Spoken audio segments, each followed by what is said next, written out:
There's Matt. So glad that you could join us for this message today. And I want to start with our beloved mountain that we call the mountain, Mount Rainier.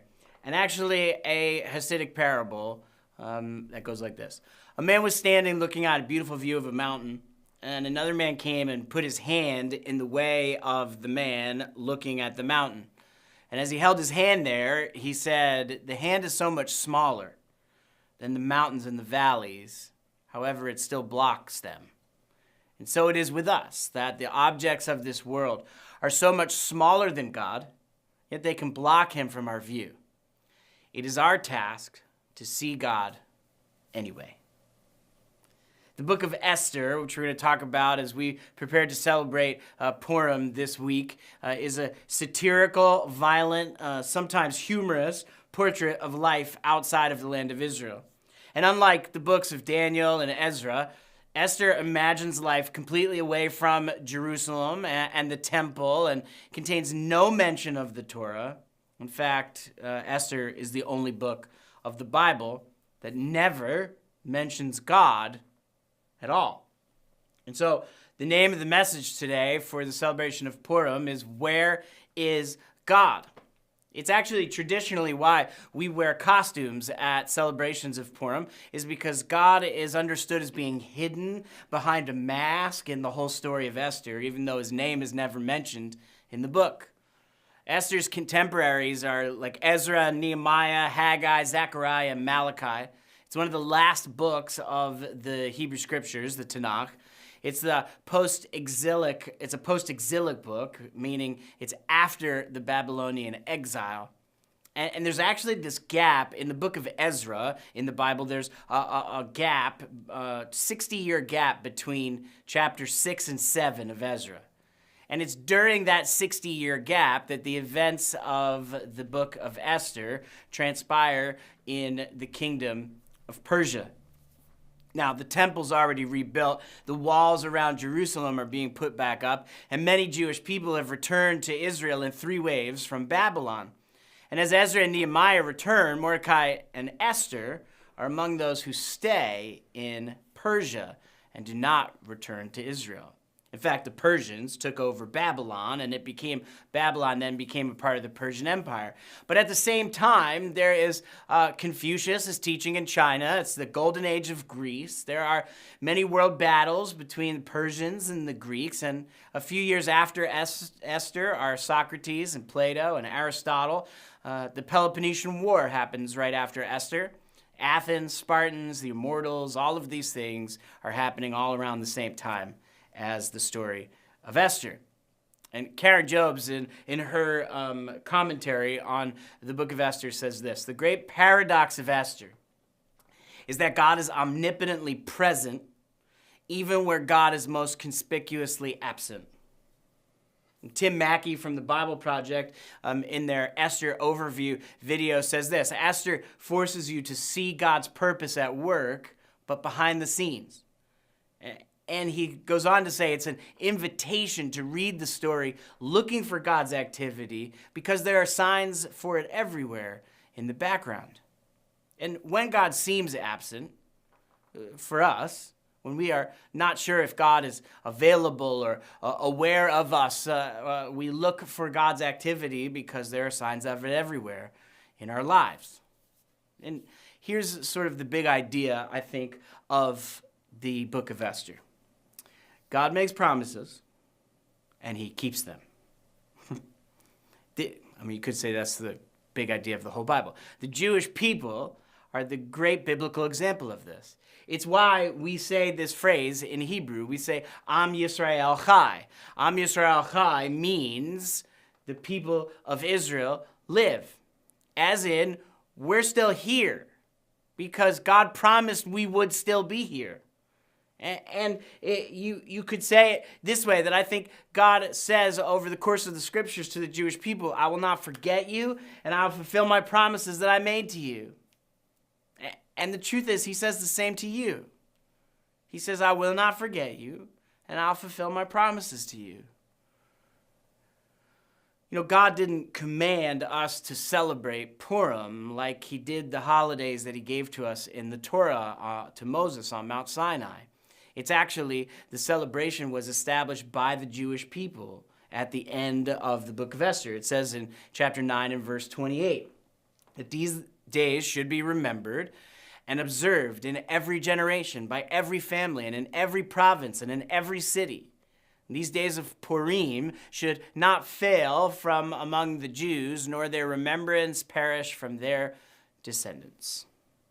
So we start at the beginning of the story of Esther. In Esther chapter 1 and verse 1, it says, "This is what happened in the days of Ahasuerus, that Ahasuerus who reigned over the 127 provinces from India to Ethiopia. And at that time, King of Ahasuerus sat on his royal throne in the castle in Shushan. And in the year of his reign, he gave a banquet for all his princes and his servants and the military leaders of Persia and Media, plus the nobles and officials of the provinces were present. He displayed the vast wealth of his kingdom and the splendor and the glory of his majesty for 180 days. And when these days were over, the king gave another banquet, lasting 7 days, and in the garden court of the king's palace for all the people who were present in the palace at Shushan, for both the greatest to the least." Now, this is a painting from the 1400s of the banquet of Ahasuerus by Jacopo de Saleo, but he's missing a few key things in this painting. One, they're wearing clothes. Two, they're not having orgies. Three, there's no sin. It seems like it's a very calm party in his interpretation in the 1400s. But Xerxes or Ahasuerus is the king of Persia. And these parties that he threw were not just, it's one party for 180 days, and then a second party for 7. But there's drunkenness and orgies and harems and food and extravagance. And he dismisses his queen, Vashti, because she wouldn't appear before all of the men naked, which was a normal thing to do in that day and age. And he searches for a new queen by having what you could call Persian Idol, just naked, like American Idol. No, okay, but they were close. The Hebrew word for banquet is actually used 20 times in the short book of Esther. It's used 24 times in the rest of the Hebrew scriptures. And the author of the book of Esther uses banquets to tell the story. There's a famous saying from the Mishnah by Rabbi Yaakov, who says, this world that we live in is like an entrance chamber before the world to come. You prepare yourself in the entrance chamber so that you may enter the banquet hall. Along with the invitation to look for God's activity in the story, there's a literal invitation to a banquet, to many banquets. There's a seat at the table of God sets this table and this banquet, and he's invited everyone to it. Why? Because he says that he will not forget you and that he will fulfill his promises to you. And there's this invitation that even extends, like in the book of Esther, it extends all the way to the end of the Bible in the New Testament, in Revelation chapter 19, where what we call the marriage supper of the Lamb, that Yeshua would provide over this dinner, this big banquet, and we would eat together. And it says, then I heard something like the voice of a great multitude, like the roar of rushing waters, or like the rumbling of powerful thunder, saying, Hallelujah, for Adonai Elohim Tzivaot reigns. Let us rejoice and be glad and give glory to him, for the wedding of the Lamb has come, and his bride has made herself ready. She was given fine linen to wear, bright and clean, for the fine linen is the righteous deeds of his holy people. And then the angel tells me, John says, to write, how fortunate are those who have been invited to the wedding banquet of the Lamb. And he also tells me, these are true words, the true words of God.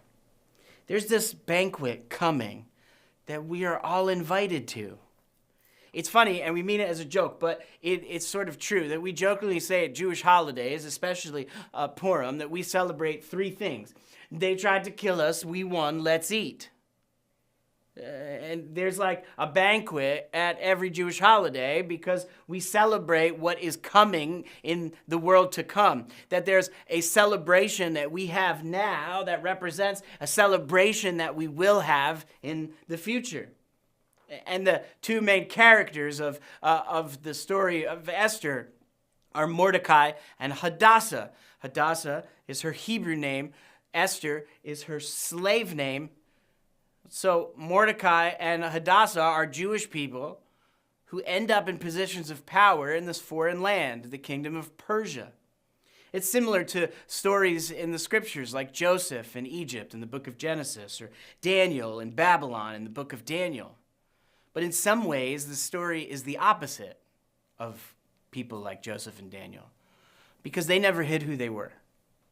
Esther hides her Jewishness, perhaps like many who, after the Holocaust, hid their Jewishness to wherever they ended up next.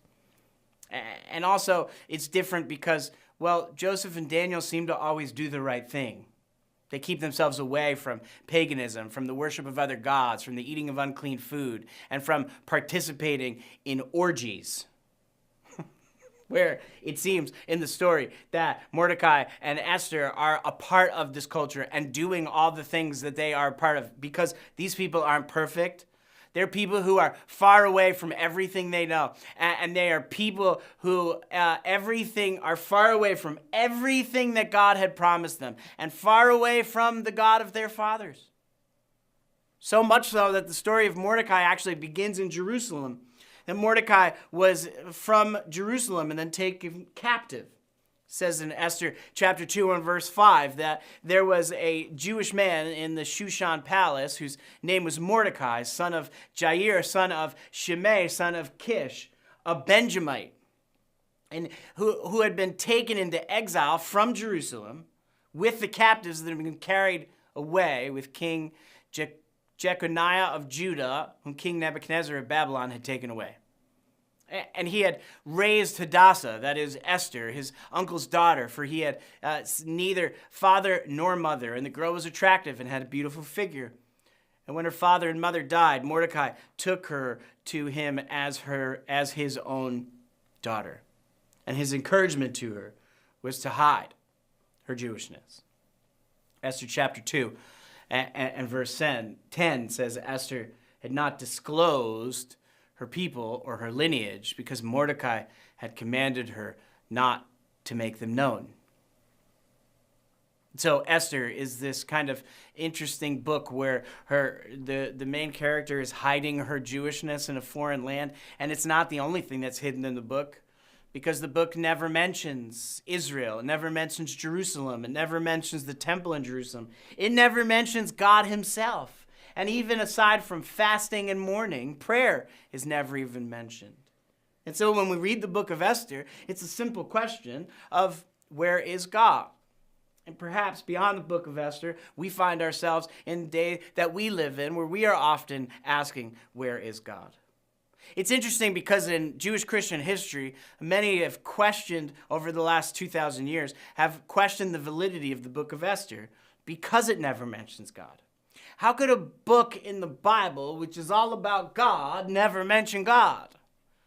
So Christian commentators often, especially early, don't really seem to know what to do with Esther. And in the Reformation in the 1500s, Martin Luther denounced the book of Esther along with the book of 2nd Maccabees. He said, "I'm so great an enemy to the second book of Maccabees and to Esther that I wish they had not come to us at all, for they all have so many heathen unnaturalities." You know, orgies and whatnot. Many Jewish commentaries are confident that Esther didn't even really happen, that it's just a good story. And in Judaism, Esther and Mordecai are treated like superheroes, although I don't think they're always doing the right thing. One commentary suggested, and is interesting to think about, that it is Esther should be treated as a comedy, ancient comedy, rather than a tragedy. Not because it's funny, but because it follows the literary style of a comedy, like there's a zero who becomes the hero of the story. The rabbis in the Talmud encourage people that during the celebration of Purim that you should get so drunk that one cannot distinguish between cursed be Haman and blessed be Mordecai. Of course, the problem is being drunk is against the Torah, and I do not recommend that you do that. There's nothing wrong with a little taste. But like Purim, the book is full of boisterous merrymaking, a comic farce, like a carnivalesque holiday. And the book sets the tone for the holiday, the days of feasting and merrymaking. It's interesting to think about this question, where is God in the book, but also where is God in our modern world and in our lives? Have you ever found yourself asking the question, what are you even doing? Where are you to God? A few years back, I read this article in the Washington Post by a Jewish man named Michael Gerson. It was in December of 2016. And I'll just read to you some of his questions because I think he asks great questions when it comes to this first question, where is God? He said, where is God in the oppression of whole peoples by cruel and corrupt dictators who care nothing for the lives of the innocent? Or among the more 60 million refugees torn from their homes and forced to live as resented strangers? Where is God in the cruel stigmas we apply to one another when it comes to AIDS or out-of-wedlock birth or other matters of sexuality? Where is God in the normal, often boring, occasionally squalid preoccupations of everyday life?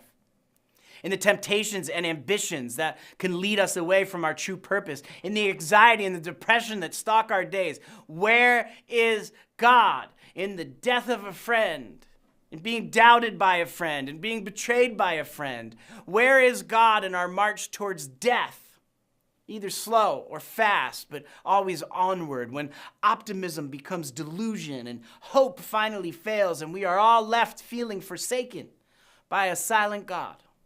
Whew. Some solid questions. Goes back to what Tim Mackey said about the book of Esther, that Esther forces you to see God's purpose at work behind the scenes. It's an invitation to read the story looking for God's activity because there are signs of it everywhere. And God is always at work, but often behind the scenes, in ways we don't understand, in things we don't understand. Or, as we already said, that Karen Job says that the great paradox of Esther is that God is omnipotently present, even where God is most conspicuously absent. She also said in her commentary that the book of Esther is maybe the most true-to-life biblical example of God's providence, precisely because God seems absent. That even in the most pagan part of the world, God is ruling all things to the benefit of his people and to the glory of his name. And even when his own people, like Esther or Mordecai, make decisions that come from ambiguous motives at best, or perhaps even outright disobedience, God is still providentially working through those very things to fulfill his covenant. Oh, man. There are so many what you could call coincidences, or what we call in literature ironic reversals in the book of Esther. Yeah, and before we go into that, we got to talk about the bad guy. And the bad guy of the story is Haman. Boo, you can boo from where you are, because that's what we do when we say his name. Which, by the way, it always autocorrect. Autocorrect always tries to change Haman. It says it's misspelled, and the recommendation is Hamas, which, makes sense on a number of levels. Interesting about Haman is he's an Agagite. He's not even a Persian. You may recall that the Agagites are the ancient enemies of Israel back to our first king, the king of Israel, Saul, and his relationship with Agag, the king of the Amalekites. You can find the story in 1 Samuel chapter 15. And it matters to the story because there's this old animosity from Haman's people towards the Jewish people from the different part of the world that finds itself into Persia and makes and contributes to him making this decree to kill the Jewish people. But even more than that, it's much more specific than the countries themselves. It's actually far more specific than that, because Mordecai is a Benjamite, which means he's from the house of Saul, and Haman is from the house of Agag. And so it's specific family beef that the author records here between Mordecai and Haman. It's not just that Haman randomly hates Jewish people. It's that he hates Jewish people and he hates the family of Saul. And they find themselves in Persia, the two together, carrying out this very old hatred. Esther chapter 3 says, sometime later, King Ahasuerus promoted Haman, the son of Hammedatha the Agagite, and elevating him and setting his chair above all the officials who were with him. And all of the king's servants who were at the king's gate bowed down and paid honor to Haman. For the king had commanded it. But Mordecai would not bow down or pay him honor. Uh-oh. This son of Saul, the Benjamite. See, Haman wanted honor that was not really his. And in anger, he set his decree to kill the Jewish people because this Benjamite, son of Saul, wouldn't bow down to him. And of course, by the end, we know the story reverses all of that. Because the book of Esther loves what we call ironic reversals. The book of Esther takes stories, the author of the book of Esther takes these stories that are written, and especially the difficult parts of the stories, and flips the script. He changes the story for the good. He takes the bad things and they flip to the other side at the end. And the truth is, God does the same thing. He takes the difficult things in our lives and uses them for our good. Let me show you what I think is a New Testament summary of the theological message of Esther that Paul wrote in Romans 8 and verse 28. He said, now we know that all things work together for good for those who love God, who are called according to his purpose. But, friends, we all misuse this verse. It doesn't mean all things will be good. That's not what it says. It doesn't say all things will not be painful. It says God takes all things, the good, the bad, the ugly, and works them together for our good. But we have to listen and pay attention and find God in all of these things. My counselor, therapist hit me hard this week with kind of a heavy truth about myself. And he could tell that it hit me hard because I stopped talking, and that's, well, rare. And he asked, let me ask you this, is it a hurt so good kind of pain or an I can't handle it kind of pain? And I said, well, it's good and it hurts. I mean, I guess in a good way, but it still hurts. And in some sense, that's how these things are supposed to work. The ironic reversals that are found in the story, when you read through the story of Esther, it starts with these two banquets of the king, and then it ends with the Jewish people alive and 2 feast days. Or you see that Esther and Mordecai, at one point in the story, save the king, and by the end, Esther and Mordecai end up saving the Jewish people.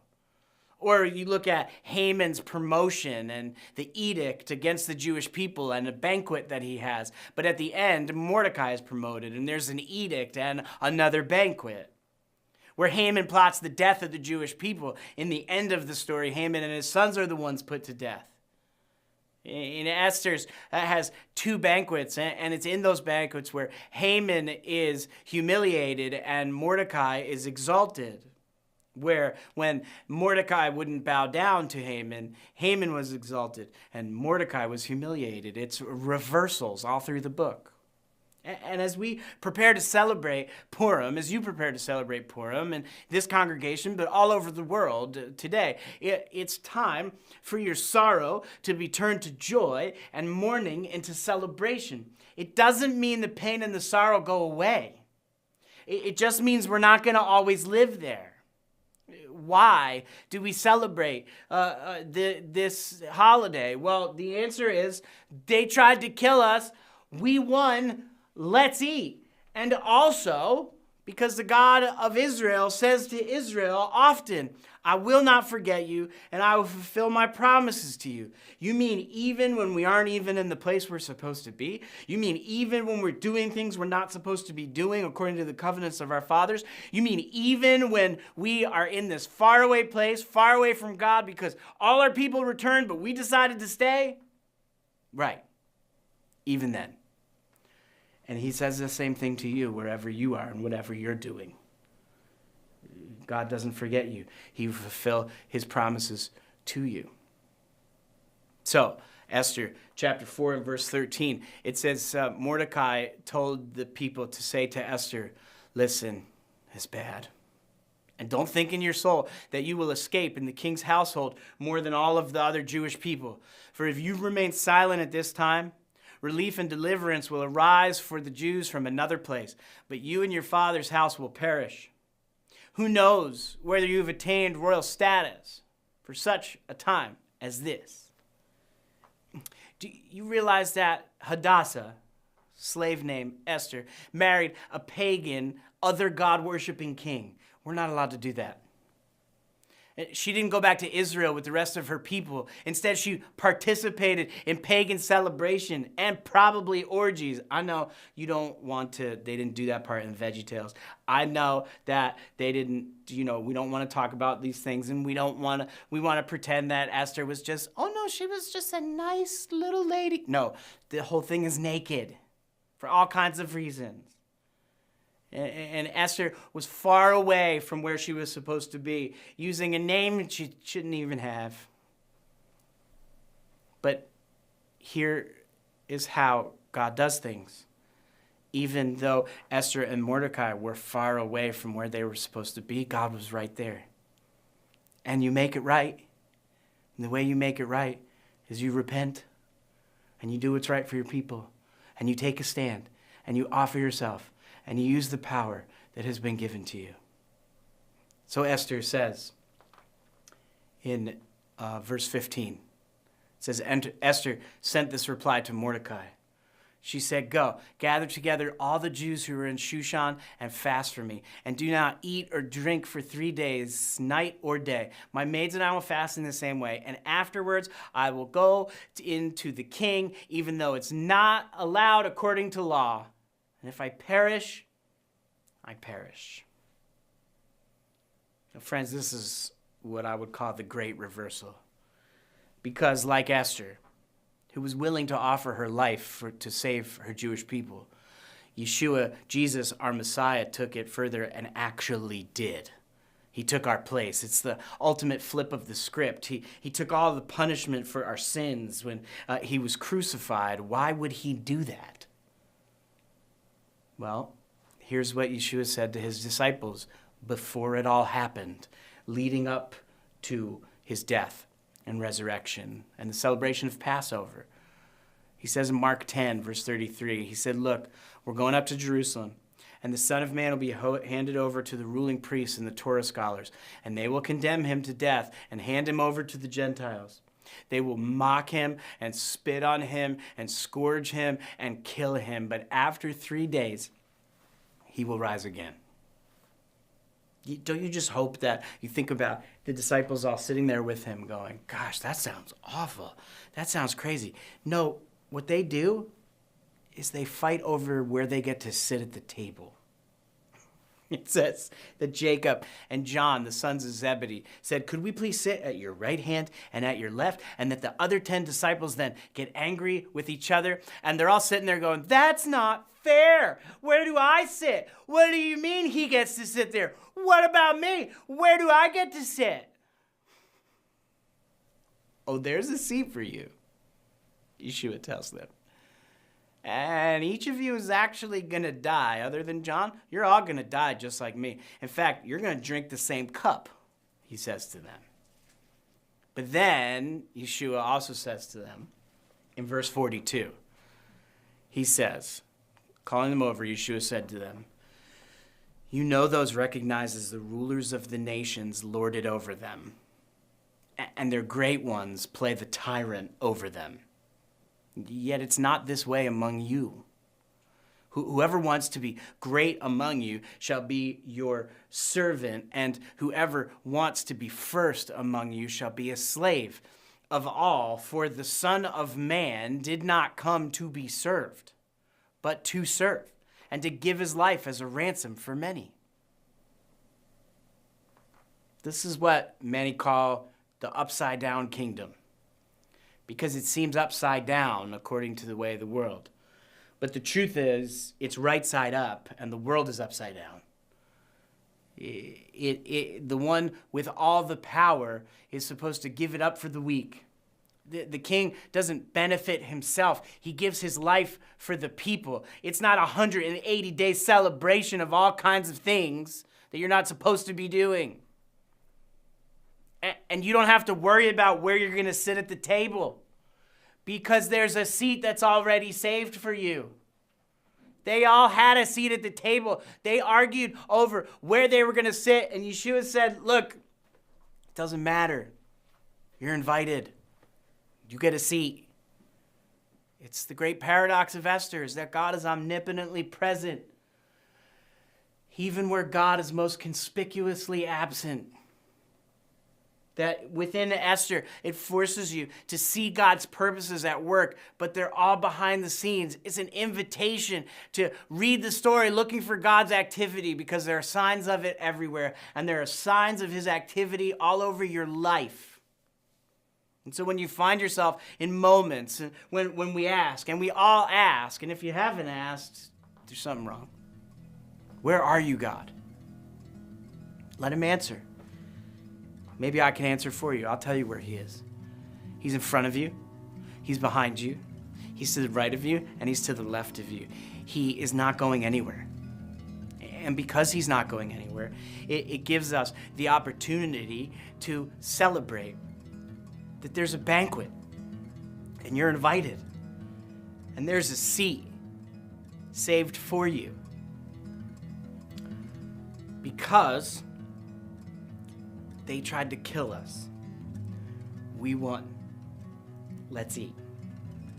And because God says to you, as he says to his Jewish people and has been saying for thousands of years, I will not forget you. I will fulfill my promises to you. He takes all things and he works them together for your good. All things. The good, the bad, the ugly, the difficult. And I want to end this message where we began. I want to end with Mount Rainier and the Hasidic parable. That a man was standing looking at a beautiful view of the mountain, and another man came and put his hand in the way of the man looking at the mountain. And he held his hand there and he said, the hand is so much smaller than the mountains and the valleys, but it can block them.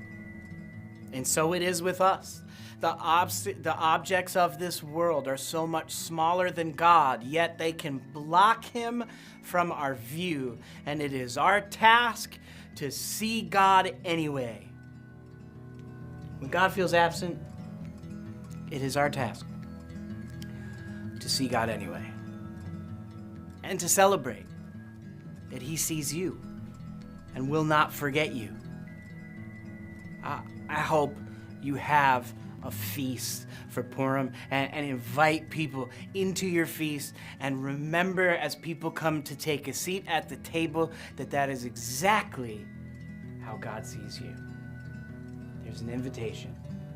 All you got to do is show up to the banquet. I love you.